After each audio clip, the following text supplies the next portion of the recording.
ભાગવત ભગવાનની ચરણોમાં વંદન, પૂજ્ય શાસ્ત્રીજીને પણ વંદન, સર્વ ભૂદેવોને વંદન, આદરણીય વડીલો, માતાઓ અને બહેનો. એક બે ત્રણ નાની આપણી આગળ વાત કરવી છે. એક તો જેણે પણ ફાળો લખાવ્યો છે એ એક બે દિવસમાં પોતાની રીતે ચોઈસે મોકલી આપજો, એટલે પાછળથી આપણે વ્યવસ્થા કરવાની ખબર પડે. એટલે એક તો એક વસ્તુ છે. બીજું, બાળકોને કાલે પણ કીધું હતું, આજે પણ કહીએ છીએ, એટલે બાળકોને લઈ આવો તો સાવચેત રાખો, જ્યાં ત્યાં તકલીફ ના કરે. કારણ કે હવે છેલ્લા બે ત્રણ દિવસે કથાના કદાચ ભીડ વધશે, એટલે થોડા સૌ સંયમથી રહેશો. બીજી એક ખાસ વિનંતી કે આપણા 9 દિવસના 9 દૈનિક અજમાયનું છે કે જેનો જે દિવસ હોય એ જ લોકો પોતીજીની આરતી કરે. બાકીના જે 9 જણ છે એમના પોતપોતાના પિતરોની આરતી કરે, અને બાકીની જણને ઈચ્છા છે તો નીચે આરતી કરી શકે છે. મહેરબાન કરીને વ્યવસ્થા જાળવો, અને પોતીજીનું અને આ એક જે કથા મંડપ છે એ ભગવાનનો દરબાર છે, એની રવિવારે સવારે સત્યનારાયણ ભગવાનની કથાનું આયોજન કરવામાં આવ્યું છે. એ કથાના દાતા તરીકે લીલાધર ધનજીભાઈ આચાર્ય અને રમેશભાઈ ધનજીભાઈ આચાર્ય બેઠક છે. સવારે એટલે લગભગ સવારે 10 થી 12 વચ્ચે કથા થશે. સોમવારે સોમવતી અમાવસ છે, આપણો છેલ્લો દિવસ છે. એ દિવસે પણ આપણે વિષ્ણુ યજ્ઞ કરવાની ગણતરી છે.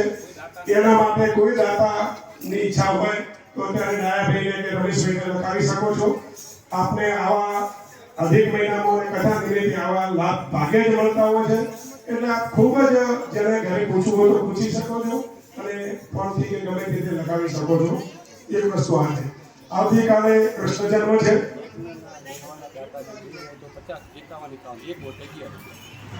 ટોટલ 11,000 રૂપિયાનો નકરો રાખ્યો છે, અને કથાનો પણ 11,000 રૂપિયા છે.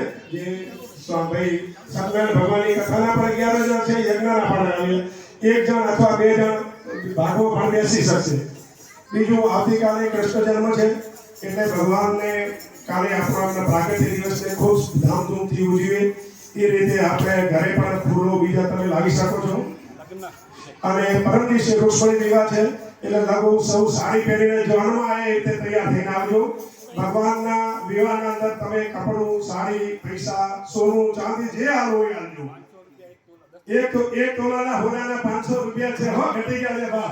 જેટલા તોલા કાલે લખાવું, આ પૈસા એ પૈસા તમને હોનું નહીં મળે, બાકીને જશે એ પૈસા. ના કરજો, વસ્તુ રોકો છો.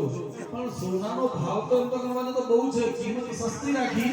મેં તો કાલે કહ્યું તમને કે સોનામાં કળિયુગ છે. અત્યારે આપણે કહ્યું ને આપી દો, તમે જેટલું નિશાન સોનું છે ને પોટકા ભરીને મને આપી દો. કળિયુગ થોડું ઘરમાં રખાય. બહુ આનંદની વાત છે. બધા હર્ષ ઉલ્લાસથી ભગવાનનો પ્રસંગ કરો છો.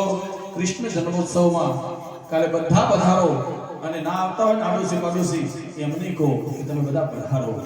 હરી કીર્તન છે તો પૂરેપૂરો ભરાઈ ગયો છે, મજબૂરી છે, છતાં પણ આવે તો કદાચ એવું કાથી થશે તો આપણે કાંઈ ટીવીની વ્યવસ્થા કરશું. અરે હોલ નાનો છે પણ આપણા દિલ બહુ મોટા છે, બહુ મોટા છે.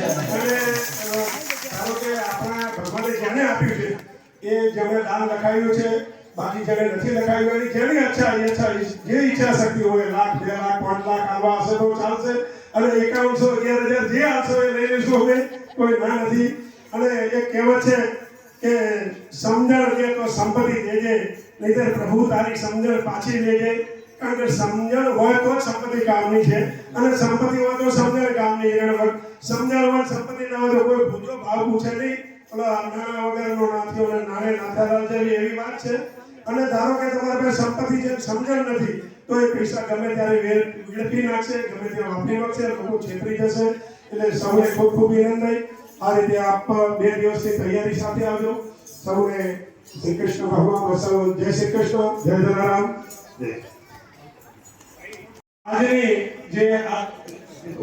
આજના આપણા જે દૈનિક યજમાન છે એ નવીનભાઈ દયાનભાઈ મજીઠિયા પરિવાર, બીજું પ્રતાપભાઈ રાયચંદભાઈ કક્કડ પરિવાર, અને ચતુલાલ ધનજીભાઈ કાળિયા પરિવાર.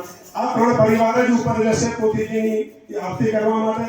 બાકી જેના ફોટા છે, જેમના પિતૃઓ છે, એ પિતૃઓનો પણ આરતી કરશે, અને બાકીના અહીં સામે આપણે ઉભા રહેશું. અને કોઈ પણ ધારો કે હાજર ન હોય તો ભગવતીબેન ડાયરા છે, શાંતિભાઈ વકીલ છે, ભારતીબેન જયરામદાસ કથિરા પરિવાર છે. આમાંથી જે પણ હાજર હોય એના હોય તો આવી શકાય છે. જય જય.